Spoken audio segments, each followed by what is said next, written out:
Have you ever wondered what makes a book a classic? Italo Calvino, in his book, Why Read the Classics, tells us that a classic is one that lends itself to innumerable interpretations because they never finish saying what they have to say, books that the more you think you know them by hearsay, the newer, unexpected and untold they seem to you when you read them. It sounds like poetry. Borges, in his essay, On the Classics, affirms that a classic is a book that generations of men, urged on for various reasons, read with previous fervor and with a mysterious loyalty. But loyalty comes at a cost. Somerset Maugham tells us, in 10 Great Novels and Their Authors, in the chapter dedicated to Jane Austen.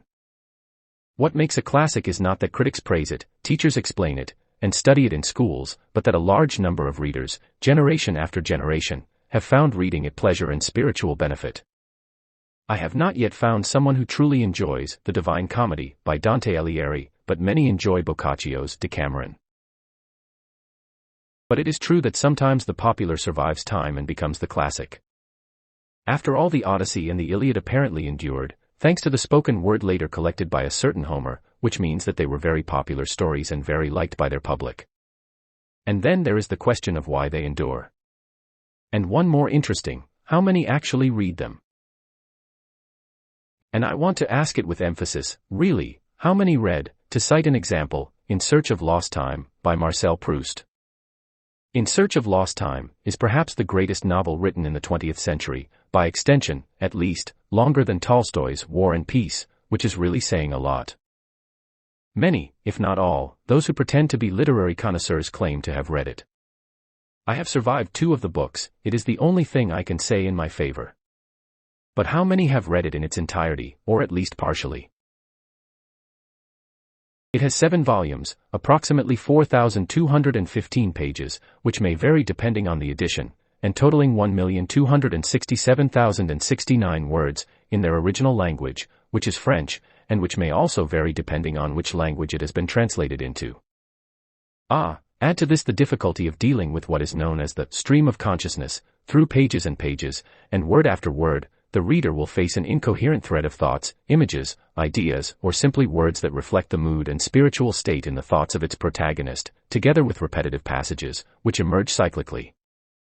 Proust's prose is simply overwhelming, and surviving it is truly a mad adventure that some apparently like. I would like to know who. In my personal life I have met people who talk about books with the academic ease of a philologist. They are these pretentious and conceited who quote phrases, books, authors, and literary anecdotes like reciting a cooking recipe, spicing them up with curiosities and vignettes.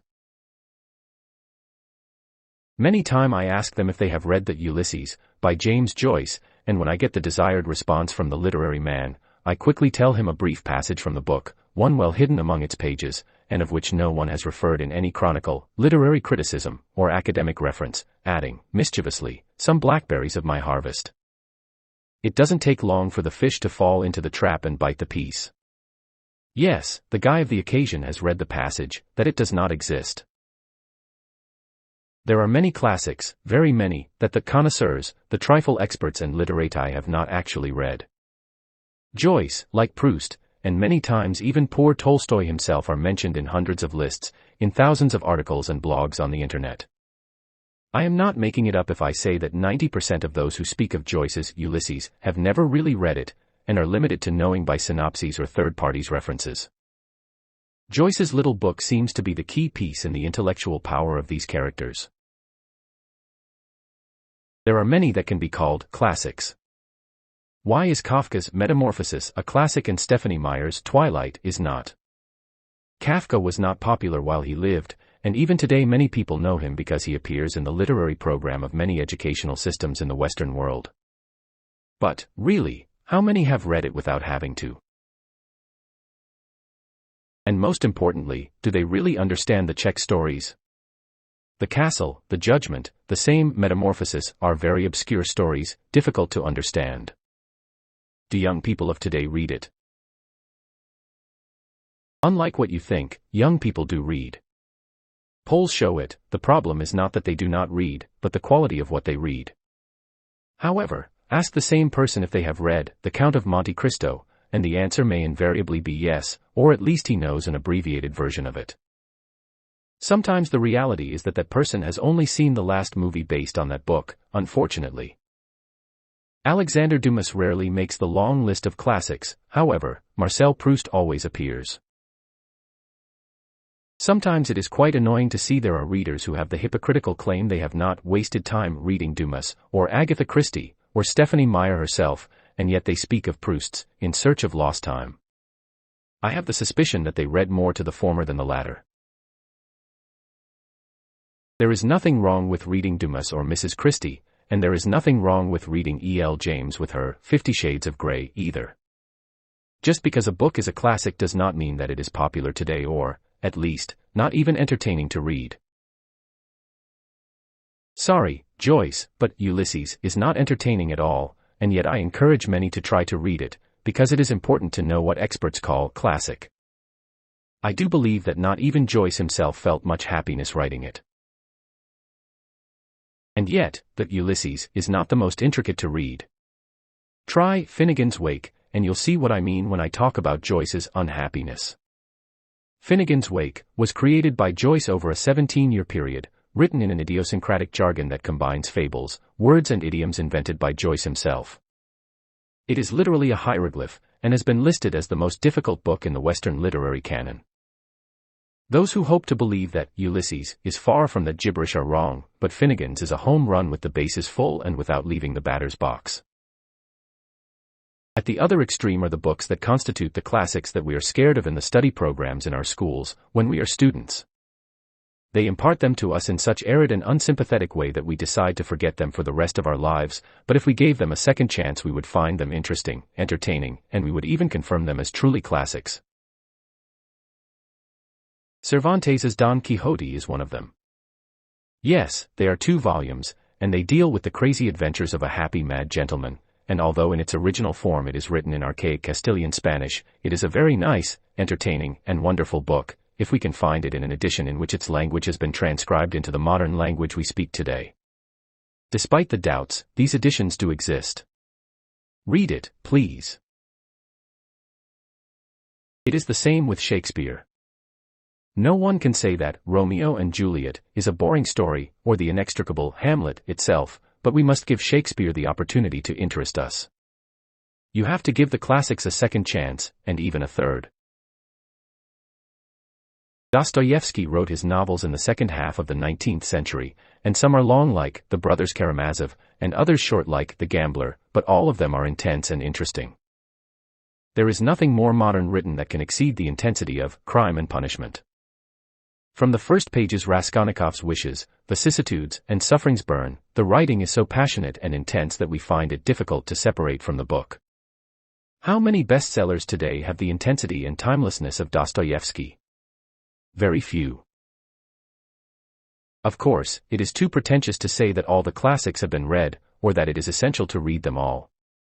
The lists can grow depending on the tastes, the knowledge, the literary education received, and even the country of origin from where these lists of classics are made.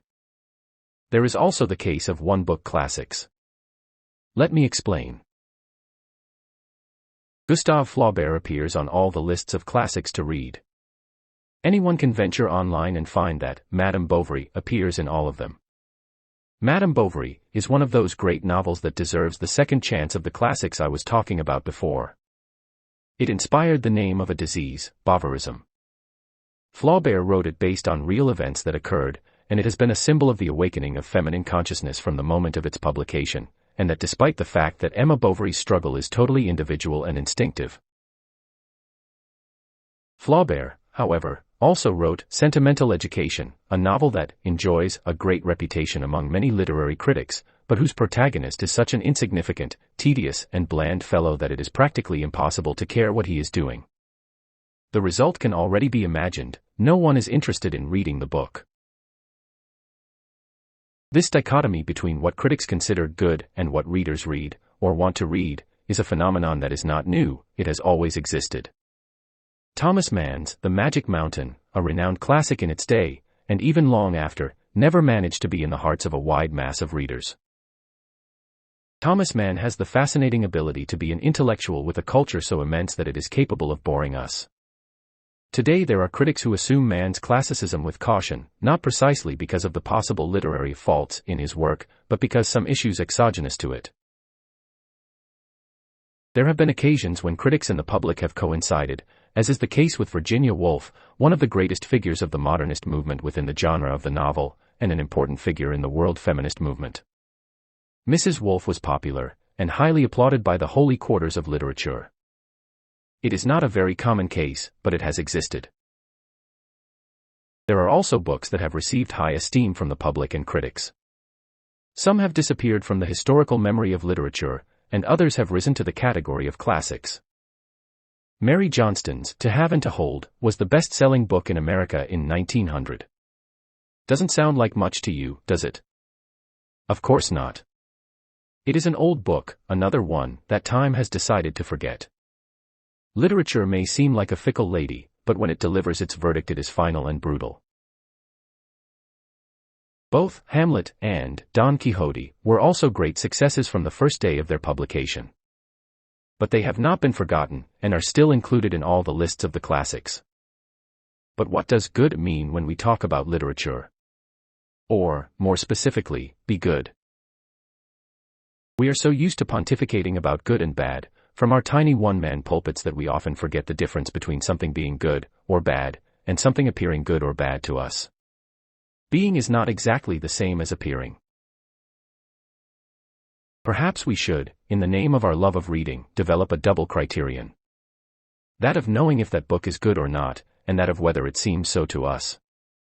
After all, we have every right not to like something good.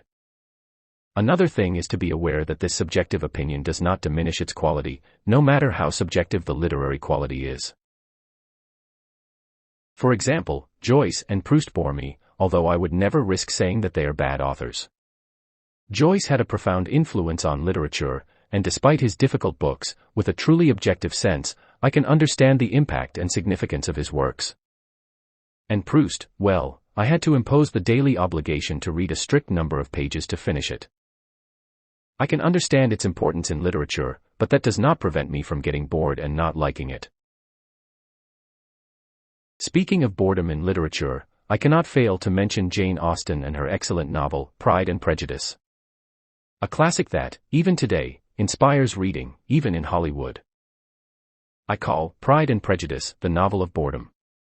Before this leads me to an endless debate, I better explain myself. Almost from the start, that monotonous and contemplative life is installed in the narrative to the despair of the current reader, accustomed to the intensity of the plots, and the rushing pace of the stories that are told. The tone of Pride and Prejudice is much more relaxed, more serene. Even bordering on apathy in some cases. But it is a doubly false feeling. Apart from that continual witty perspective on society, the novel is full of betrayals and oaths and seductions and exorbitant passions. And, above all, it is full of wit and intelligence. If all this is not obvious, it is because above all it is a novel of customs, and the most widespread custom at that time was to get bored. Bored sovereignly, boredom alternates with trips to the vicarage, embroidery, and watercolors. Getting bored is what Jane Austen's characters do continually, and getting up close to that boredom is what readers must do to understand why the mere arrival of a regiment of soldiers can be the best of blessings. The magic of Pride and Prejudice, and its significance as a literary work, consists of the small details and the not always subtle, almost aphoristic description of characters and customs. In the end, the supposed boredom of Jane Austen is the spring that has made the novel transcend and become a classic. The classic is also defined by the time, the taste of the time, or the impact of a work at the time it was written and published. Zola's Therese Raquin isn't necessarily better than Jules Verne's The Children of Captain Grant. But the immediate impact of the plot, and the novelty in the way it was written, put Zola on the world literary map. It was classified as scandalous and rotten by the French newspapers of the time, but it positioned Zola as the master of naturalism within literature. The classic is elusive, and also very personal. It depends on our taste and, fundamentally, on what we read and how we read. It is very difficult for a reader who only reads E.L. James can understand that the Marquis de Sade, despite the extravagance of what he writes and the eschatological of his stories, is far superior literary to Madame James with her dark or grey shades. But Sade, for many reasons, can provoke rejection in the same readers who enjoy the outlandish stories of Christian Grey. However, Mrs. James will disappear from the literary horizon in the same way that Mary Johnston did, because Grey's adventures do not have any social impact, do not reflect or question anything transcendent, nor do they even lastingly entertain.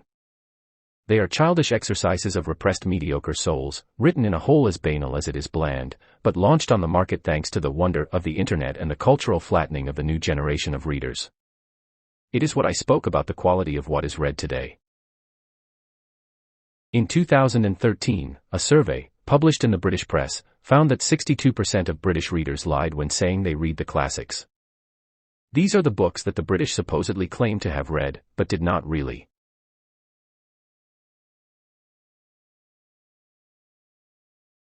Did you notice how many of the classics I've mentioned appear? And they are mostly books by English-speaking authors, with the notable exception of Tolstoy. Mrs. Mikita Broadman very recently wrote a book entitled The Solitary Vice, Against Reading, in which she includes these lettuces from her harvest. Most of the books that people think they should read are those works that are often considered literary classics.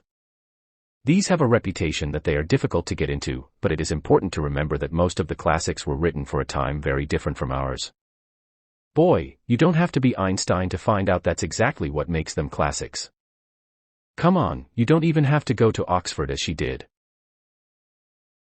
Later she adds, for today's readers it is much more difficult to get hooked on any of these classics than on modern works. Its slow and gradual development demands the kind of time and attention that few busy people are willing to devote to such a recreational and relaxing activity as reading fiction. You notice the contradictions of Mrs. Broadman. Let me discover another of her beauties. There are many reasons why people believe that there are books that should be read, but I suspect that most of them can be summed up in intellectual insecurity, snobbery, residual class fears, selfishness and blah blah blah. I believe that it is precisely the intellectual insecurity of Mrs. Broadman that makes her say these nonsenses. This person is not an improvised expert. She has been a professor at North American and European universities, and has a doctorate in literature from Oxford. And her book contains a whole list of incredible beauties. But already the aforementioned gives you an idea of how her whole book is going.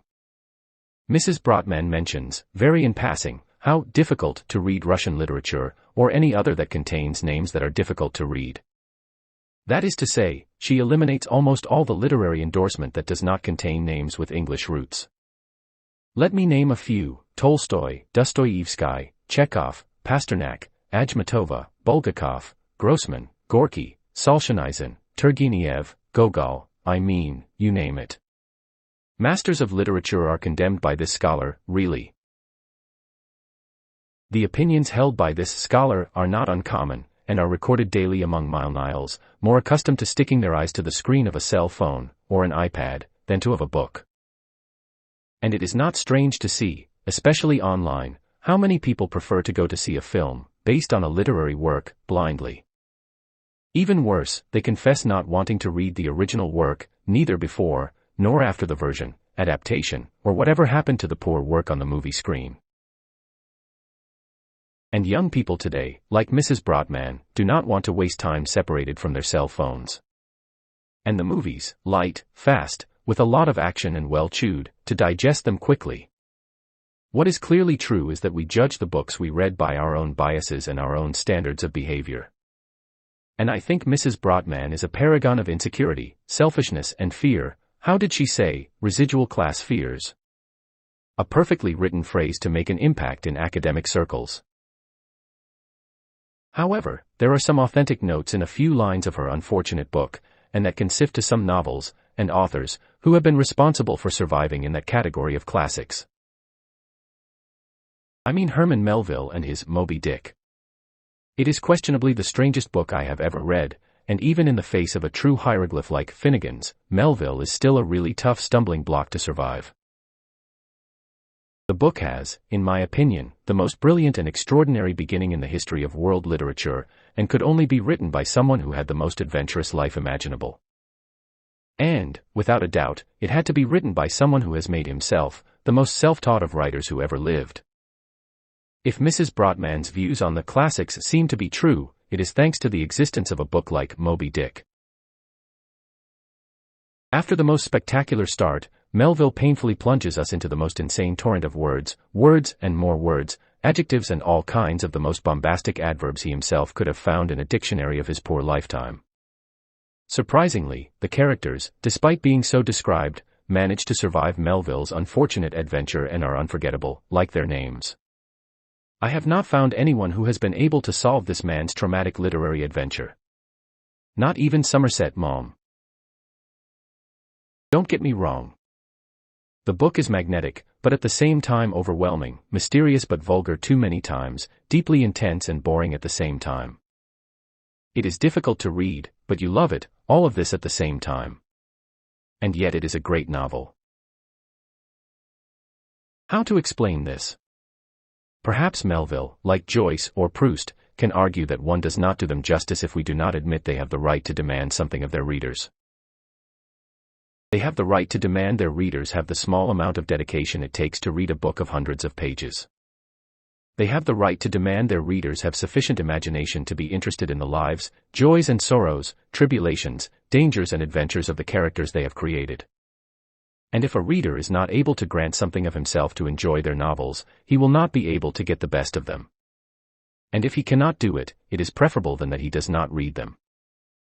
Of course, and in this I agree with Mrs. Broadman, there is no obligation whatsoever to read a work of fiction. But there is something that strikes me when I read books of Melville's scope. I marvel by the indisputable merit of Jane Austen. Miss Austen is splendidly readable, more readable than Joyce, Melville, and Proust, novelists more socially conscious and, perhaps, more famous than she. Jane Austen deals with common things, with the complications, feelings, and characters of common life. Almost nothing happens in her books, and yet when you get to the end of one page you rush to the next to find out what is going to happen. Nothing much happens either, and again one turns the page. Incredible. A writer who has this wonderful ability has the most precious gift of writing that could be had. And that is why, in my favorite classics, and in which I recommend reading, you will find neither Melville, nor Joyce, much less Proust. Well understood, I do not deny them their place as classics. They will always be there and, if you have the time, the place, the patience and the state of mind, and an iron will, the last thing is essential, you will be able to read them. You will be able to find the little moments that make them great and allow us to keep them in those eternal lists of classics that magazines, newspapers and cultural institutions subject us to on a daily basis. It is good to read them. Despite what Mrs. Broadman says, reading the classics does enrich our lives, and it makes us better and even feel smarter and happier. Happiness does not consist in ignoring them, and passing by their side, but in trying to understand them and get our own list of classics. Set ourselves up as its critics. Literature classes never help to know the real literature. It is only reading that helps us to enjoy what is truly valuable in books, what are truly the classics, and what books should survive the passing of time. The experts have to be ourselves, not the critics, nor the academics, nor those who receive a salary for the paid word in newspapers and publications.